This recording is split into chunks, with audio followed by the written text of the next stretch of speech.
माननीय सर्वोच्च न्यायालय ने यह भी आदेश दिया है कि ये एक एस्टैब्लिश प्रैक्टिस है, सेट प्रिंसिपल्स ऑफ लॉ है कि कोई भी वैधानिक संस्था द्वारा कोई एक वैध विधिवत कोई एक आदेश निर्गत होता है तो वो तब तक प्रभावी होता है जब तक कि वो रद्द नहीं हो जाए किसी कोर्ट के आदेश से या किसी अन्यथा। तो इसका मतलब यह हुआ कि 11 तारीख के पहले वो आदेश प्रभावी था एनसीटी का, और उसमें जो भी अधिकार उस सर्कुलर के बेसिस पर जो भी अधिकार लोगों को मिला वो अधिकार सुरक्षित है, वो उसमें कोई रुकावट नहीं है। तो इसका मतलब यह हुआ कि जो लोग नौकरी पा लिए पहले से उनकी नौकरी भी सुरक्षित है, जिन लोगों ने एग्ज़ाम में अपीयर होने का अधिकार प्राप्त कर लिया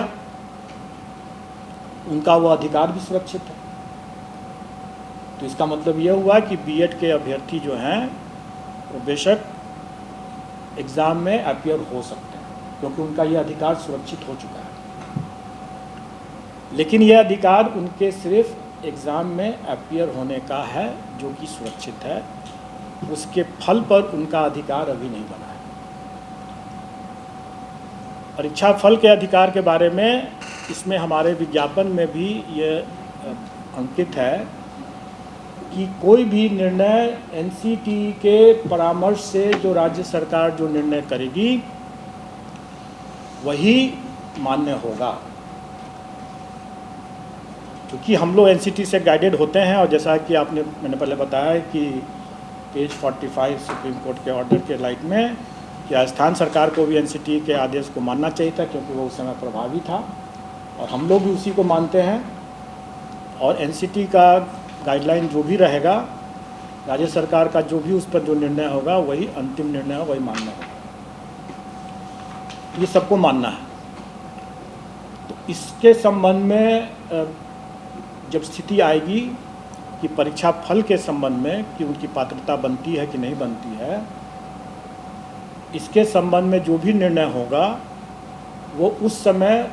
उसके परीक्षा फल को प्रभावित करेगा। अब एक जैसा आप लोगों ने पाया ही होगा कि माननीय सर्वोच्च न्यायालय ने राइट टू एजुकेशन को राइट टू क्वालिटी एजुकेशन भी माना है, स्वाभाविक है। और आप सब लोग अवगत हैं कि राइट टू लाइफ, जीवन का अधिकार, ये शिक्षा के अधिकार के पहले से ही हमारे संविधान में जीवन का अधिकार जो है एक मौलिक अधिकार के रूप में पहले से उपलब्ध है। और माननीय सर्वोच्च न्यायालय ने ही अपने पूर्व के बहुत से आदेशों में इसको विस्तारित करके ये भी कहा है कि राइट टू लाइफ जो है और right to live with dignity को भी उसमें ऐड किया है। और ये अधिकार जो मौलिक अधिकार है जो कि राइट टू एजुकेशन के पहले से है। जैसा आपने अभी देखा कि during the currency of the circular, मतलब जो जब तक एनसीटी का वो सर्कुलर वैलिड था तब तक जो अधिकार मिल गया कैंडिडेट्स को वो अधिकार सुरक्षित होना चाहिए। तो मेरा ये व्यक्तिगत ओपिनियन है, अभिमत है कि जीवन का अधिकार जो उन्हें मिला कि हम बीएड करके ब्रिज कोर्स के रास्ते से हम अपने इस अधिकार का पालन कर पाएंगे, इसकी पूर्ति कर पाएंगे, अपना आजीविका अर्जित कर पाएंगे। ये अधिकार जो मुझे मिला, ये अधिकार वर्तमान में शायद उसका हनन हो जा रहा है। तो अगर कोई अभ्यर्थी, मैं नहीं जानता हूँ कि वो कितना सही है कि नहीं है सही है, लेकिन अगर कोई अभ्यर्थी अगर इन सब बिंदुओं को या अपने विधि परामर्श लेकर के अगर अपना कोई दावा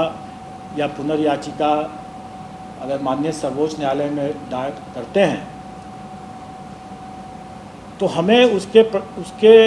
फलाफल के लिए प्रतीक्षा करना पड़ेगा। और उसके फलाफल से ही प्रभावित होगा उनका परीक्षा फल। तो इसका मतलब यह हुआ कि अभ्यर्थी क्या अपना लीगल रिकॉर्ड्स लेते हैं, क्या एनसीटीई आदेश करती है, या क्या राज्य सरकार अध्यादेश या वगैरह वगैरह जो भी लेकर के आती है,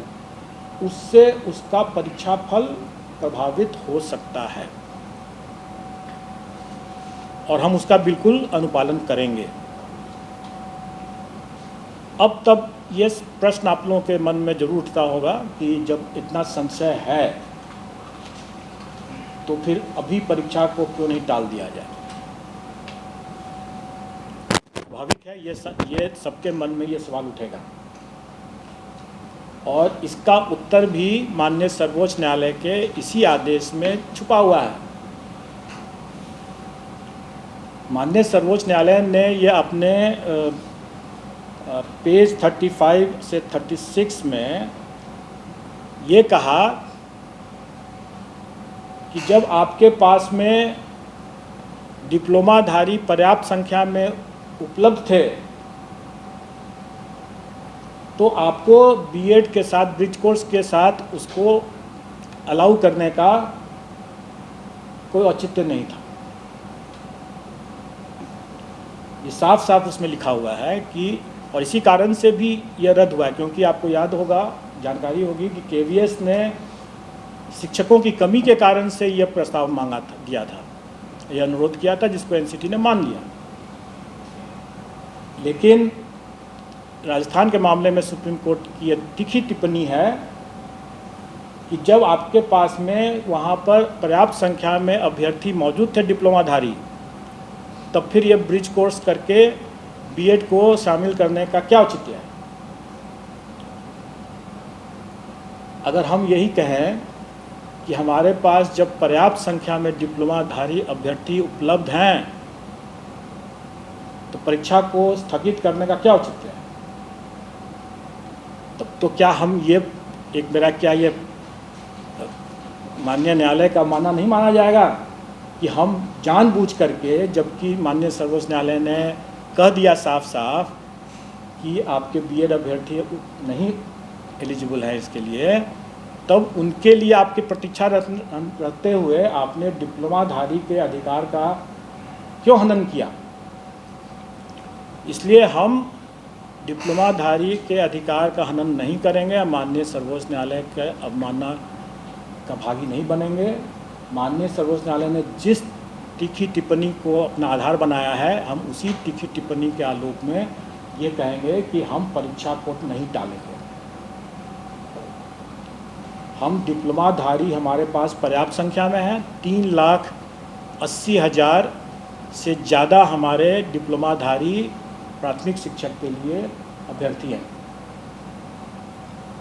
कई ऐसे बीएड वाले भी हैं जो कि डिप्लोमा भी प्राप्त किए होंगे लेकिन उन्होंने शायद अपना बीएड ही लिखा होगा। हमारी वैकेंसी से रिक्ति से 5 गुना ज़्यादा अभ्यर्थी मौजूद हैं। हम कभी भी इसको इग्नोर नहीं कर सकते हैं, इस तथ्य को, खास करके माननीय सर्वोच्च न्यायालय के इस तीखी टिप्पणी के आलोक में, और हम इसको परीक्षा को कोई पोस्टपोन नहीं करेंगे। तो ये तो बहुत स्पष्ट बात हो गई और मैंने बता दिया कि बीएड अभ्यर्थी भी भाग ले सकते हैं क्योंकि यह उनका अधिकार सुरक्षित हो चुका था, लेकिन उनका परीक्षा फल प्रभावित होगा उनके खुद अपने लीगल रिकॉर्ड्स को देखते हुए कि वो क्या पुनर्विचार याचिका दायर करते हैं या नहीं करते हैं, या एनसीटी या राज्य सरकार क्या निर्णय लेती है। और जैसा मैंने अभी बताया कि ये निर्णय कि वो पात्र हैं या नहीं पात्र हैं, ये हम डॉक्यूमेंट वेरिफिकेशन के समय करते हैं। उसके पहले हम मान के चलते हैं कि जो भी उन्होंने दावा किया है वो सही है और हम उसके हिसाब से अपना मेरिट लिस्ट बनाते हैं। लेकिन रिज़ल्ट हम, स्वाभाविक है, रिज़ल्ट हम तभी डिक्लेयर करेंगे जब वो पात्र होंगे। अगर वो पात्र नहीं होंगे तो हम उनका रिज़ल्ट डिक्लेयर नहीं करेंगे और वैसी स्थिति में उनका एक चांस व्यतीत नहीं माना जाएगा, क्योंकि एक ये भी संशय था लोगों के मन में कि अगर हम एग्ज़ाम दे देते हैं और मेरा एक चांस बेकार चला जाएगा, मेरा रिज़ल्ट नहीं देंगे। जब हम रिज़ल्ट ही नहीं देंगे तो हम उनका एक चांस भी नहीं मानेंगे। लेकिन ये तब की स्थिति में है जबकि उनको कोई संशय रहता है, जैसे मुझे भी अभी संशय है कि पात्र हैं कि नहीं है, या क्या वो लीगल रिकोर्स लेते हैं। लेकिन अगर ये क्लियर अगर हो जाता है और उसके बावजूद जानते बूझते अगर वो अपीयर होते हैं,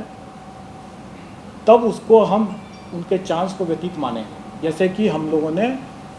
अपीयरिंग कैंडिडेट्स के लिए, जैसे सीटेट अपीयरिंग कैंडिडेट्स के लिए या बीएड अपीयरिंग कैंडिडेट्स के लिए कोई भी परीक्षा में जो हम अनुमति दे रहे हैं,